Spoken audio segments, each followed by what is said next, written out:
दोस्तों, संस्कृत शाश्वतम में आपका स्वागत है। दोस्तों, आज के इस वीडियो में हम दीर्घ संधि की चर्चा करेंगे। दीर्घ संधि संस्कृत और हिंदी के विद्यार्थियों की परीक्षा की दृष्टि से अति महत्वपूर्ण प्रकरण है। तो शुरू करते हैं आज का वीडियो।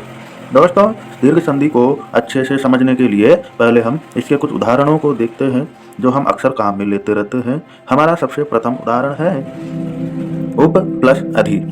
उप में अंतिम अक्षर है प। तो जब हम इन वर्णों का विच्छेद करते हैं तो प के अंदर छुपा हुआ अ और अगले शब्द का प्रथम अक्षर अ, इन दोनों को जब हम योग करते हैं तो अ और अ को मिलाकर दीर्घ आ में बदल जाता है और हमारा शब्द बनता है उपाधि। ठीक है, अगला उदाहरण हम देखते हैं इति और इदम।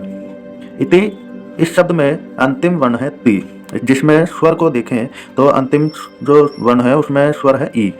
तो दोस्तों, ती का ई और अगले शब्द का ई मिलकर हो जाता है दीर्घ ई, जिसको मिलाकर हम लोग कहते हैं इतीदम।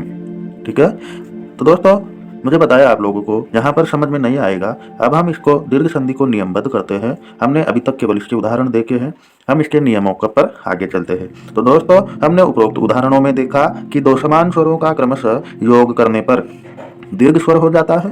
तो दोस्तों, अब हम जानते हैं दीर्घ संधि क्या होती है।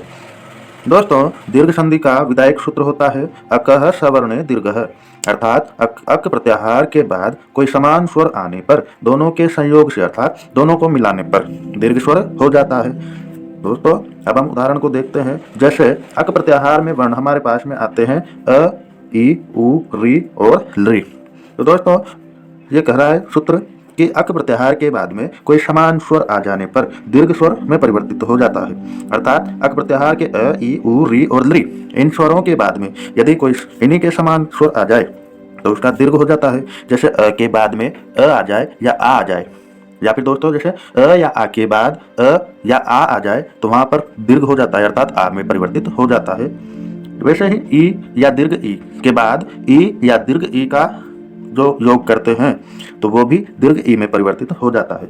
जैसे उ या दीर्घ उ या दीर्घ उ का उ या दीर्घ उ के साथ संयोग करते हैं तो उसको भी दीर्घ उ में परिवर्तित कर देते हैं। फिर री या दीर्घ री को री या दीर्घ री के साथ संयोग करते हैं तो वो भी दीर्घ री में परिवर्तित हो जाता है। उसी प्रकार लृ या दीर्घ लृ, इन दोनों को भी हम जब लृ या दीर्घ लृ के साथ में बदलते हैं या जोड़ते हैं तो वो भी दीर्घ लृ में परिवर्तित हो जाता है।